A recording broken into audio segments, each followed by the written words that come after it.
We are here to inspire, inform, and connect a community of entrepreneurs. Hi, everybody. I'm Pat O'Brien. Welcome to Business Rockstars. Our guest today is Shaun Neff. Hey, Shaun, how are you? I'm doing great. You've heard the name Neff if you've ever skied or snowboarded, right? Yep. Neff Headwear, headgear. Tell me just a little bit about the company. Yeah, I mean, we're a lifestyle brand targeted at youth. We now currently do a ton of headwear. We do watches, apparel, sunglasses, and a lot of ski and snow gear like outerwear. And there's a great story of how he started, and we'll get to that in the next segment. But have you always had that entrepreneurial spirit?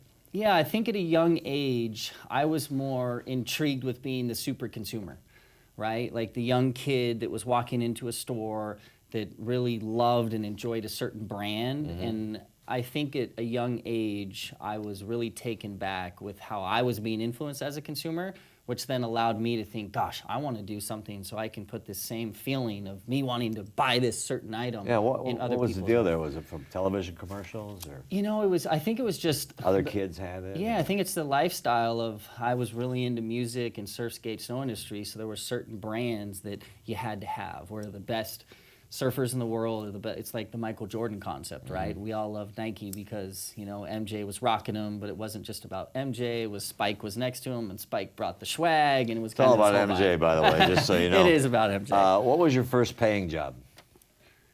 To be honest, I never, ever had a job before.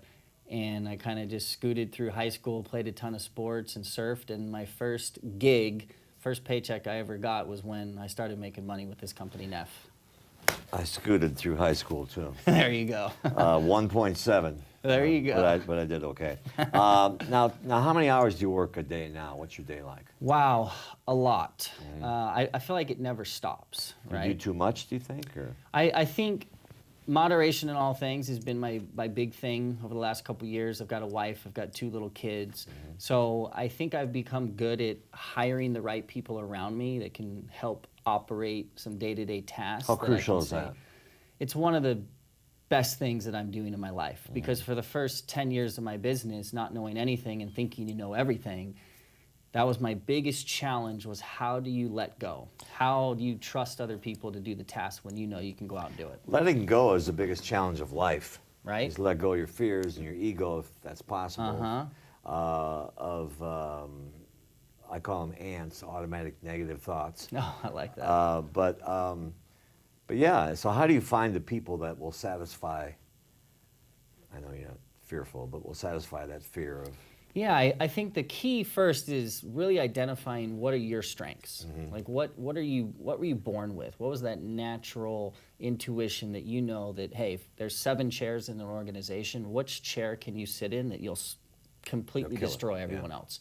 So once you've identified what you're great at, then I think you have to identify what's your strongest weakness, right? Where do you feel that, gosh, I can do it, but I'm not great. So I think once you identify that, it's just the process of hiring and trying to find the right talent, which is one of the toughest things in business, is to build the right team. You got to have that guy, right? Got to have the guy. I mean, Or girl. But. Guy or girl. It's to build the team around you. And Larry H. Miller, who's a mentor of mine, who passed away, but he, did the jazz and huge in the car business. Yeah, he's an amazing man, and very close with him. And like 2 weeks before he passed away, we were sitting in his kitchen, and that's one of the best advice I ever had, because he said, look, you got to learn how to let go and trust others, because he said, I didn't for the first 30 years, and I about killed myself working. And ever since he said that, and it was real, I've really gone out and tried to find the right people. And he ended up getting the best seats in the house. Yes, for the he did. basketball game. We are here to inspire, inform, and connect a community of entrepreneurs. This is Business Rockstars. I'm Pat O'Brien. Shaun Neff is our guest. By looking at you, I can tell you might have a couple of weird hobbies or habits. I love surfing. Right. And art is my bad habit / passion. I mean, I'm an art collector, and I spend a lot of time and energy trying to find that next artist. It's kind of a game, right? Do you have an eye for art? I would say yes. It's kind of a similar eye to fashion, right? I mean, being in my space and dictating trends for the youth over the last 15 years is something that I've been very successful at. So it's a very similar aesthetic of saying, cool, that's a good vibe, looks rad, it stands for this, it's different, nothing else is like it, cool, let's buy it. Just trying to figure out how much money I've spent on Neff gear for my kid. You might owe me some money. I might owe you something, I'm huh? joking. We'll do a swap. If I bought it, it means it's good. What's the one adjective that describes you as an entrepreneur? I would say hustler. Always hustling business. Always hustling. Just there's always thinking of the next always deal. thinking, always driving. I mean, the mind never shuts off. Whether I'm sitting here That's with good you, and bad. It's good and bad, right? And I think that's been my biggest strength is that there's never a rock that's never, turned over. I'll find every hole and see what I can make of it. Typical day. Get up early. Yeah, I get up.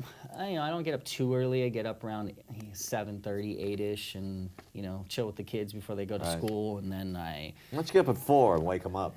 I know, right? Wanna be with Daddy? And for some reason, I know I have a lot of friends that are crazy. They go to bed at like 2 and wake up at 6, and I'm like that guy. I hustle all day, and I spend time with the fam at night, and I want catch some good Z's.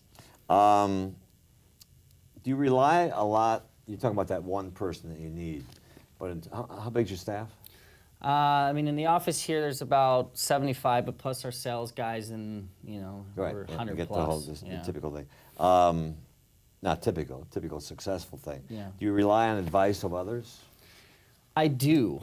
I think in certain areas, right? There's certain areas where it comes to trend and product and marketing and who to collaborate with that that's my gut. And yeah, I'll listen to other people and take some insight, or if there's the younger new 18-year-old kid that's the new hipster that's hanging out at this new spot, maybe I'll vibe on what music he's listening to. Right. There's certain aspects that I'm like, yo, this is what I do, I'm doing it. But then to other areas of the business, whether it's a 3PL logistic issue of getting the containers to northern Europe, then I'll take a lot of advice. Yeah, there's a certain amount of ownership that you should have, Yeah. being the founder, founder, CEO, CEO. And do your employees know that? Yeah. Do they know that you know what you know and they know what they know? Yeah, I think there's a good trust there. They rely upon me to deliver what I have to do, but they know that I respect them as people that I work with, right? I don't look like they work for me. We all work together and we all have the same goal. And I think over the years, I'm a lot more trusting now. The first 7 or 8 years, you're growing up. Yeah, you start to learn. Friends and family, would you hire them? Yes. Really? Yeah. And Most people have to think about that. No, well, it's even so with Neff, which was my first business. I was a freshman in college and didn't really know anything, and started the brand. And there came a point where I had to finance a large PO that I got from a distributor in Canada, need some cash, and that's when I went to my father, who I ended up doing a partnership with him in the Neff business, and which was amazing. We still work together to this day, and he's added tremendous value. What's on your resume that might surprise us about you? Like you're a chess master or something like that. Gosh. I don't know why I said that. On the resume. What would surprise people? I think what about you? surprised people is, I think the one thing that shocks them is I did a 2-year mission in Salta, Argentina for the LDS Church. There you go. Tell me about that. You What'd you learn there? For me, it was great in a sense that I was in Salta, Argentina, up near Bolivia, and it was a very, poor region. Did you have the thin black tie? Yep, had the little tie and the name tag, and for me, it was a real service mission. So it was the first time I was like, don't worry about myself, don't worry about anything. Okay, let's go build a sugarcane house for the next 5 days for this family. So for me, I think it was a great spot to kind of figure out there's more to life than maybe the hustle and some of the shiny things. It kind of grounded me. There is, by the way. Yes. We are here to inspire, inform, and connect a community of entrepreneurs. This is Business Rockstars. I'm Pat O'Brien. Back in a minute. We are here to inspire, inform, and connect a community of entrepreneurs. Welcome back to Business Rockstars. I'm Pat O'Brien. Shaun Neff is our guest, and CEO, owner, founder, janitor, chef, cook of Neff Headwear. How'd you come up with Neff, the idea? Yeah, so I was a freshman in college, and I'd always had the dream to have a brand. Right? I said Neff Headwear, it's Neff Headwear. Yeah, Neff. Neff's fine. And, so growing up, I always wanted, being from Southern California, to have my own brand in the surf skate snow lifestyle industry. It just intrigued me. I loved it. I was so enamored with what those brands meant. So as a freshman in college, I was kind of cruising around going, you know what? It's go time. I need to figure out how I'm going to start this brand. So literally I spent some time, tried to trademark a bunch of names. Everything came back, was getting bounced. So I was kind of sitting there one day going, you know what? I'm just going to lose my last name, Neff. N-E-F-F, 4 letters. It'll fit nice on the tag. So that's kind of where the idea originally started with the name. And with that, I was like, okay, how do I start this brand? So I screen printed a bunch of t-shirts with my last name on it, spent the next, I think it was 3 months, I sold about 2,000 t-shirts. I literally hustled out of my backpack and found the right kid walking with the rad shoes. Exactly. And just was hustling and hard selling those kids and kind of started a cool little college buzz around my brand. And I don't think enough people do that, like hang around skateboard shops or that. When my son was getting into that era, and to find out what school he was going to, I would hang out, at skateboard shops, and if I liked a couple of kids, I'd say, what school do you go to? Yeah. They'd say Brentwood, Curtis, and then I would narrow my schools down if they were cool kids. Yep. You know, I think that's a marketing ploy for almost everything, right? And from that, where'd you go? Yeah, from there, so I sold a bunch of shirts, kind of created this cool little buzz, which was funny, in an uncool town because I was going to Brigham Young University. That's all right. So here we are in Provo and created this cool buzz. And the only thing in Utah, besides the Utah Jazz, that had recognition outside of Utah was pro snowboarders, because that's where these guys would come from all over the world to go to Park City and train. So I became friends with those guys, was shredding with them, and I was always trying to get them to wear a Neff t-shirt. And every time they said, yo, I can't rock a Neff shirt because I've got this contract with Burton and all these guys. Right. So I said, well, Let's explain that for a minute. Most pro guys are connected to other companies. 100%. Yeah. Any athlete, from a LeBron James down to, you know, a Ricky Fowler golfing to, you know, a pro surfer. Everyone takes endorsement deals, which means they're obligated to wear your brand everywhere they go. Right. And you pay them to do that. So I was kind of trying to get them to wear a t-shirt, couldn't get them to wear a t-shirt, and I said, I've never seen a contract, let me see your contract. So I took home 2 of the biggest pro snowboarders' contracts, read through them, and I was like, oh my gosh, it says nothing about headwear in these apparel deals, right? So the light went off, and I'm going, I'm not just gonna make t-shirts anymore, I gotta make headwear. I'm gonna focus on that niche, and I'm gonna go back to these big athletes and tell them I have a headwear company, you can wear this now, and it doesn't conflict with your current contract, let's go. Wow. And how'd that go? It was amazing, right? I woke up the next day and I was like, crap, how do I make a hat or a beanie? Because I know there's screen printers in the local town. That's how I'm making t-shirts. So I actually, true story, I walked into a 99-cent store with about 30 bucks. And I literally bought about 29 headbands and beanies, the most ghetto things you've ever seen, and then bought a Sharpie. And I literally wrote NEFF on these dollar headbands, had this ghetto product, and then the following week, there was a televised event on NBC that was one of the pre-Olympic qualifiers for the Olympics in snowboarding. So I showed up there, and I was talking to agents and the guys going, look, it's non-conflicting. I got these headbands and beanies. Can you rock them? Lo and behold, the guy that wins first and third on TV is wearing my dollar headband with my name written on their forehead. I've done 4 Winter Olympics hosted, Wow. and people notice that. They do.